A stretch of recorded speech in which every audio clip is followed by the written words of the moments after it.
Hi, Amanda here with Crafting with Amanda. Thanks for stopping by. Today's video, I'm going to feature making cards out of these sketches, the first 41 through 45, so the first 5 on that page. And I need note cards to go in this note card purse that I created. There is a video link if you saw the arrow blinking in the upper right corner. That'll take you to the link and it has dimensions on how to make these purse note cards. So I went ahead and made one of the purse note cards, but I need cards for it. Greeting cards to go into the purse so that I can give it as a gift. So this is the first sketch, and it's number 41, and these I just found online. I will put a link in the description of where I found them. And I'm taking the scraps that were left over from the wild berry, and I think it's clover, it might be topiary green. It's one of the green cardstocks that was just in my studio. And then this paper that has the peony flower on it actually is from I think it feels like home paper from a couple years ago, and it was just like a black and white, a tone on tone, and I used watercolor to paint all of the flowers and add the blue in the background just kind of as swirls and fun. So I'm using the sketch as a jumping off point. I don't actually do the 3 elements on the top of it. I do try to embody the sketch in that just the top of the card will be decorated, the rest of it will be more clean and simple lines. And I rotate the paper that I'm cutting to take advantage of the images that are on that paper. So that's why I do that. I don't plan to say, oh, and now I'm going to do this, and now I'm going to cut that. So it's more of we'll talk about just what's going on in my world, and hopefully we're just going to have some fun chatting together. I would love it if you get your supplies out and start crafting while you're watching this. I think that would be awesome. This is my scrap bin that I had packed to take to a day crop, just in case the project that I took didn't have enough to keep me busy all day. I never even opened it, so that's why if you saw I pulled out a whole bunch of card bases, just so that I can put those with the rest of my card bases. These yellow matted pieces are actually from Christmas cards that I sent out 3 years ago maybe, so it's time to use up some of these things. I did another video, like I said, similar to this, where I made cards from 7 sketches, and that gold, scalloped edge is left over, I think, from that card. I just pulled out the dreamy holographic paper from my scrap, so all the things that I thought might be something that I want to have close at hand to be used. The gold embossed flowers there, a friend had one of those new 3D embossing folders. Again, this was a couple years ago, so I made some pages up, and I haven't used them yet. So I wanted to add some yellow to these cards, or at least in the mix, I'll call it. The center of the peony flower that I painted, I don't know if you can really tell, but it has a yellow gold center to it where all the stamen are. So I just thought yellow would lend itself well to give more options for cardstock colors. And I don't know if you noticed, but the cardstock that I've pulled out must be older, close to my heart cardstock, because it doesn't have the 2 tones that the current cardstock has, as far as the main color being on one side of the cardstock and then a lighter tone of that same color on the back. So my choices are a little more limited, but I can work around it. I will rise to the challenge. I'm using the black kind of as the mat from the sketch that kind of anchors the whole unit up here. And I don't do a tied element necessarily on this.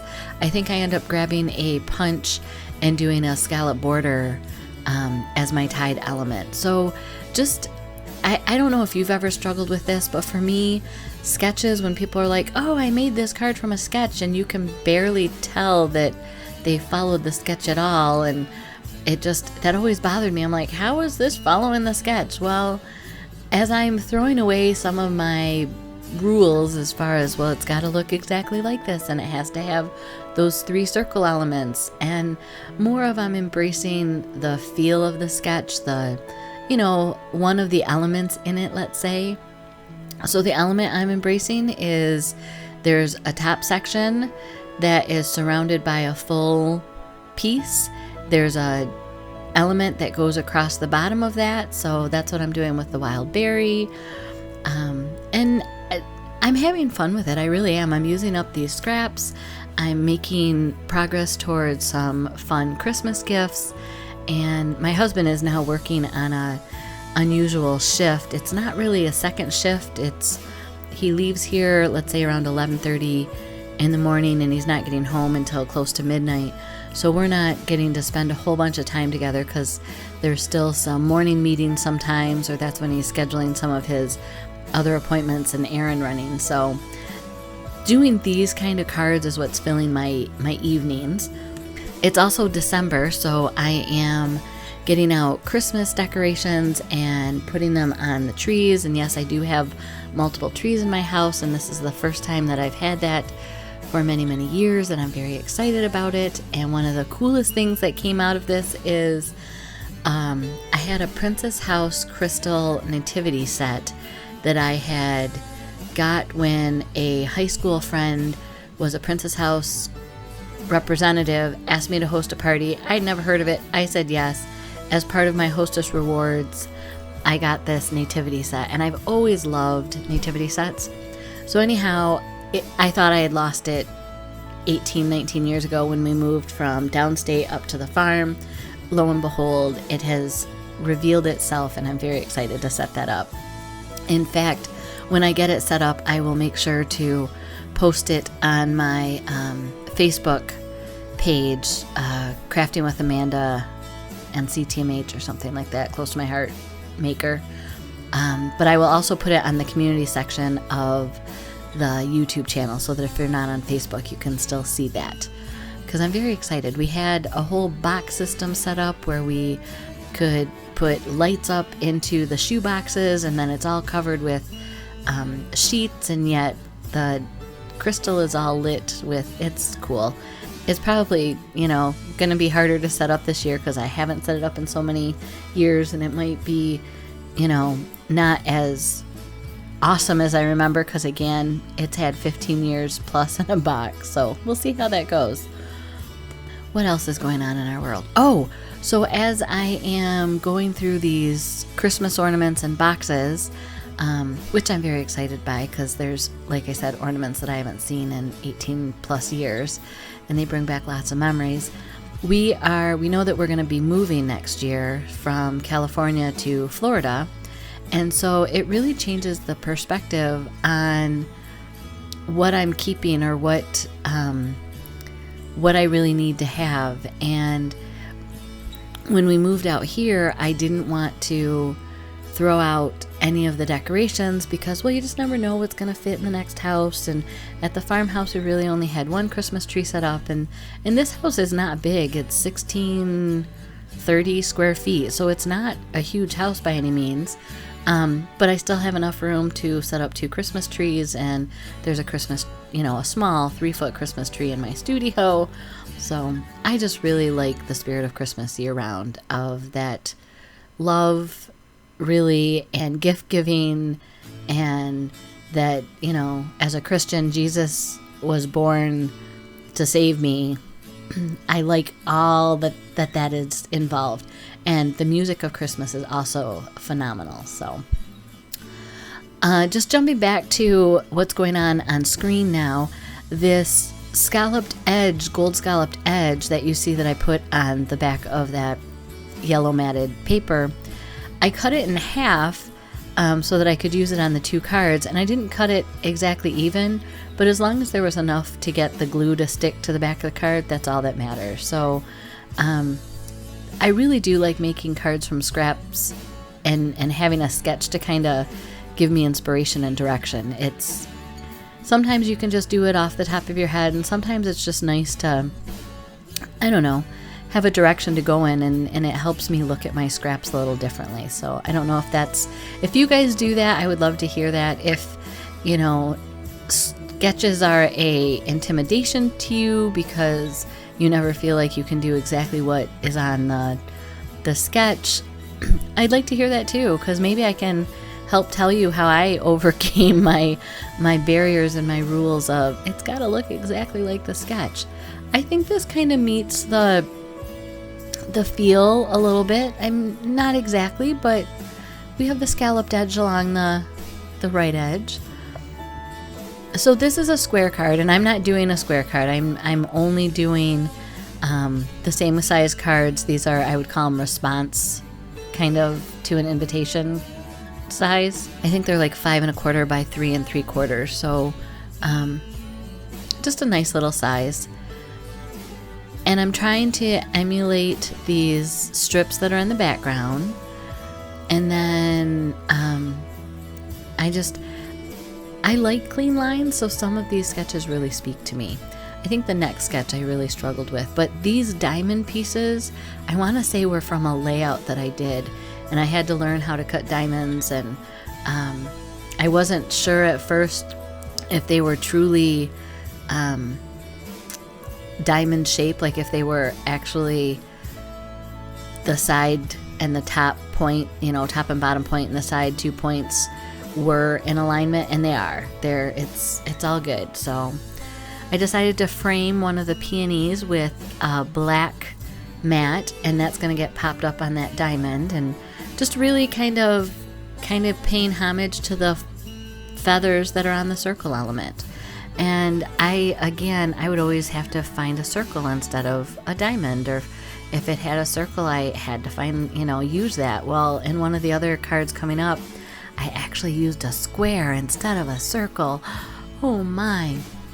But I like how it turned out. So let's see what else is going on in my world that I can share. Our oldest is finishing up the fall semester, has exams this week and then one next week.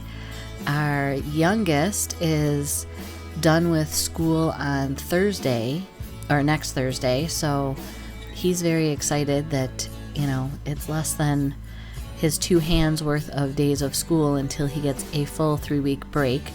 I find that just incredible that they get that much time off.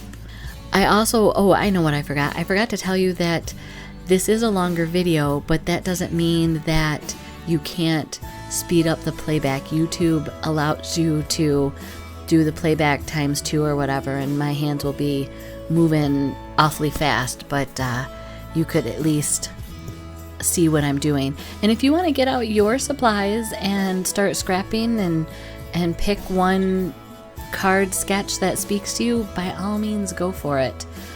I was going to use a close to my heart embossing folder that had diamonds on it, but it was too wide to go into the machine sideways, and because the card bases, how I needed to have it oriented, the card base was then gonna be stuck out past the end, the opening for the machine. I went and found this gobbledygook writing one from, I think it's Cuttlebug was the name on the, but it needed something in the background to give it some interest, and I really just liked the word. I like letters anyhow and sending notes, so to me it worked well. Oh, and there is a difference in glue, just in case you haven't heard my spiel again. The glue that I have in this little horseradish glass jar is the Aleene's glitter glue, and I like it's thin, when it's dry, it bonds. Paper to paper, it's great. And then there's the Tombow green lidded glue that comes out white, and when it dries, it stays a little tacky. So sometimes when you're using plastic or acrylic embellishments, sequins are actually perfect for that. I would recommend using a glue that stays tacky, and that Tombow green lidded glue does stay tacky. I'm trying to use the lines on my Versamat to make sure that I put these slivers of paper parallel, that they're not, going uphill or downhill. And do you see that I have a seam in my black, but the diamond's going to cover that right up, so nobody's going to know that it's a different piece from one side to the other. See how sneaky I am there? And I decided this needed a little bit more, so I grabbed my silver embroidery thread. It's actually sewing machine thread, but it really doesn't work well on the sewing machine. It's more of a craft thread. And if you haven't seen what I do, I take a small glue dot, I don't even think it's a 1/4 inch, and I cut them in half, and then I roll 3 times around my fingers, and I make the ends be next to each other, and then I encapsulate the ends by pinching the half of the glue dot right over it. And then that it holds them in place most of the time. Sometimes if one of the ends pops out, you just push it back in with the piercing tool. And I do use the piercing tool to kind of pull it off of the carrier sheet. And I thought I would try it at top in the corner, and I didn't like that. That was just, it was too, hi, I'm here in the corner, kind of like, friendly hair when you've slept all night and you have your hair that's waving on the side of your head. It wasn't working for me. I like how these turned out. So now we're going to go on to this next card. And when I first saw this sentiment, I was thinking about skipping it, and I decided, no, you can do it. You can figure out something that works to meet this challenge. And I really like how these end up, because not only am I using the scraps from making the note card purse, I end up using some of the embellishments that are stored in my supplies here in my studio. I don't know about you, but I was a hoarder of embellishments. I love them. I would buy them. I might use, 1 or 2 from the packs, but then I couldn't use more than that, because then I wouldn't have them anymore, and they don't make them anymore. And and now I'm to the point that I'm like, use them up. And when I finish a packet, I am celebrating, because you know what that means? I can buy more embellishments. I know I'm not the only one that thinks this way, because when I had my monthly club and we would do layouts and that from the workshops, all of us struggled with using the embellishments. And in fact, I had to challenge myself, which then in turn challenged these other ladies, 10 embellishments. You have to do 10 embellishments on a page. Oh my gosh, you would have thought that, I was asking them to, give up their time watching craft videos or their stash of gems or something, because oh my gosh, 10 embellishments. And we counted, each brad was an embellishment. So if you had a piece of ribbon on a tag with a brad on it, that counted as 3 embellishments. And for some, they really struggled to get there, and now that's nothing. You count the tag as 1 embellishment. You don't, the brad and the ribbon on it, they don't even count as numbers anymore. So here I'm trying to embrace the 3 images on this sketch, but not necessarily the same focal point. Well, then I grabbed this envelope that I have all of these different butterflies. It's all butterflies. And I found this butterfly that I had done. I want to say that was like the March 2020 stamp of the month with the butterfly, and it also had a dragonfly, but the colors work really well for what I'm doing. And then I have 2 store-bought stickers of butterflies that have the right colors as well. So I'm going to try this diamond and put one of the store-bought stickers on, and I'm not feeling it. So these cards are not going to be identical because I don't have a second butterfly. And then I did think about going and getting my stamp set and making a butterfly, but then I have to fussy cut it and color it in, and that wasn't the goal for this project. So I kind of shift gears for a minute, and I grab my sentiments that I stamp. If you've watched some of my other videos where I've made cards, I've talked about in the evenings as things are winding down, but I don't have the brain power because I am a morning person through and through. I stamp random sentiments from different stamp sets and just have them on hand. I decided to look back through the butterfly envelope again, and lo and behold, one of the dragonflies from that same March stamp set was in there. The colors again were perfect, so it was a serendipitous moment. And so one card will have a dragonfly, one card will have the butterfly. Life is good that way. They're the same but not exact, so no 2 cards are going to be identical. Even if you try to make them identical, something's going to be just a little bit. They're handmade, which is, I think, why we like to do these things. In other news from here, we got notice that our son had been exposed to COVID, and the way the email is written is kind of funny in that they were either in an area with a person that has tested positive for COVID for more than 15 minutes, or that they had shared, I don't know if it said bodily fluids, but it was along those lines. And so it gave the examples of coughed on, sneezed on, kissed, shared a beverage or something like that.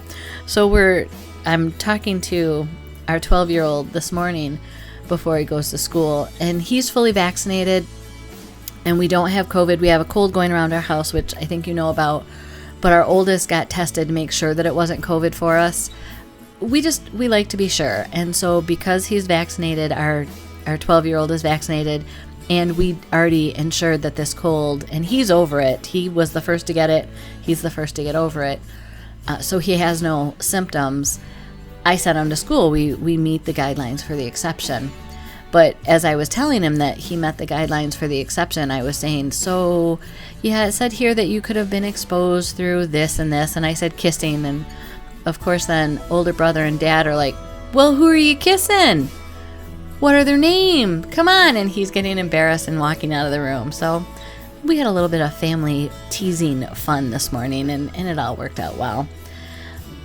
I'm thankful that my kids like to go to school. Our oldest that's in college may not necessarily enjoy, I gotta study. I have more, I gotta do my lab. And it cuts into fun time, but all said and done, they do enjoy the learning process. So that's kind of cool. I had spoke earlier about a circle element that I use squares for, and this is the card. So I use the black square as the base, and then, so I think the black square is 2 by 2, and then the wild berry pink is 1 3/4 by 1 3/4, and I just turned it at the angle to make it more diamond. And I am going to use some of these, actually just 2 of the store-bought butterflies that somebody gave me and ended up in my stash at some point. I love butterflies, so I'm not surprised that I have them. And there's 2 little tiny pieces on the end of the wings that, since I'm popping the wings up, I don't want those to get stuck down and look funny. So I did go ahead and kind of fussy make really small pop dots for the bottoms of those wings. And I recommend, based on, I remember when I was making this, that I wish that I would have glued the pink square onto the black square onto the base of the card before I tried to put the sticker on, just because everything moved and it was a little more challenging to get it on there all said and done. So here I'm heeding my advice that I thought, and I'm going to glue all this stuff down first. I don't think there's much else. You'll have to let me know if you like this format. Like I said, it's a little bit longer. It's something that I do in the evenings, kind of in bursts.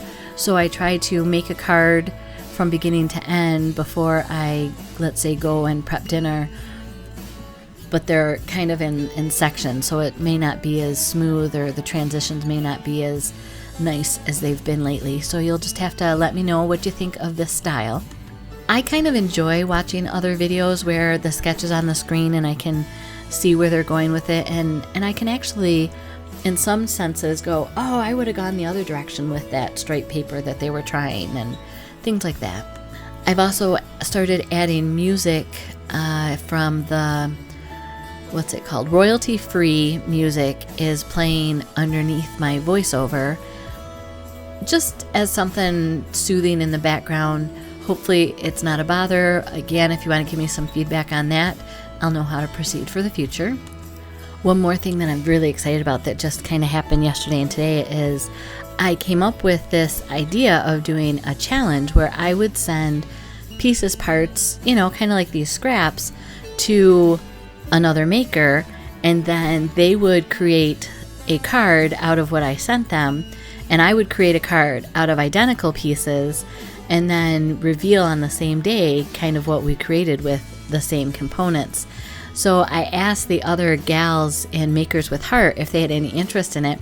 And I was hoping that a couple of them would say, yeah, let's do this. And basically, they were going to commit to receiving the pieces and making a video with the card that they, create. And then also, if we had 3 people participate, they would send out the pieces to us one at a time, so that we would, if there's 3 people, we would do this for 3 months. Well, every one of the gals said that they wanted to do this. So our first one should be released, I want to say January 15th is the date that I put on it for them.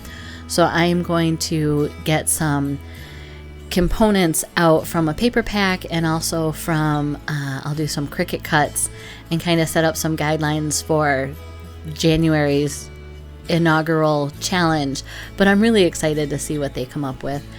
And I don't know if you noticed on these envelopes that I was stamping that I was kind of inking it fully in the wild berry and then stamping it to an off paper and rock and rolling it into the blossom, just to give that flower a two-tone effect without having to get out the watercolors.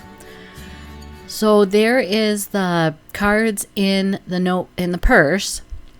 And then I'm going to go ahead and make a notepad to go in the purse as well. And since I have all of this wild berry paper and all of these little scraps, I'm going to decorate the front of it. And I want to keep this simple, just like I want to keep the front of the purse simple, so that if people want to take it with them, the papers don't get caught on things. And this little notebook is going to be sliding in and out of the pocket on this in the purse. And so I want to make sure that the edges are very well glued down. So there's 2 pieces here. I'm only going to decorate one. One will be the back, one will be the front. And you can see I'm just taking all the little scraps that are laying around, and I don't have a sketch that I'm following. I'm really just, this is what I have, so I'm throwing it together quickly. And I haven't used my Bind It All, I want to say at least in a year. I think I used it when we were at the rental house out here in California, but I haven't used it since we've been in this house. So I'm going to get my Bind It All out, and that'll be exciting to make a little notebook again. I used to make these up all the time as my thank you gifts on the anniversary of being with Close to My Heart. I always did a big party customer appreciation thank you. So this first sheet that's in this pad, and these are just extra sheets from when I used to make notebooks, and I wanted to make sure that where it was aligned in the middle so that the outside cover would match the inside pages. And you put the cover down, and then you put the back cover over top of it before you put your rings in, just if you haven't used the Bind It All. So I put the ring in, and then it will crimp that shut for you. And there's my little notebook to go in the purse, and my gift is done. I just have to add some stamps. If you haven't subscribed, you'll see the word subscribe in red under the video, and go ahead and click that. Here's another video you may be interested in. I hope you have a blessed day. Thank you.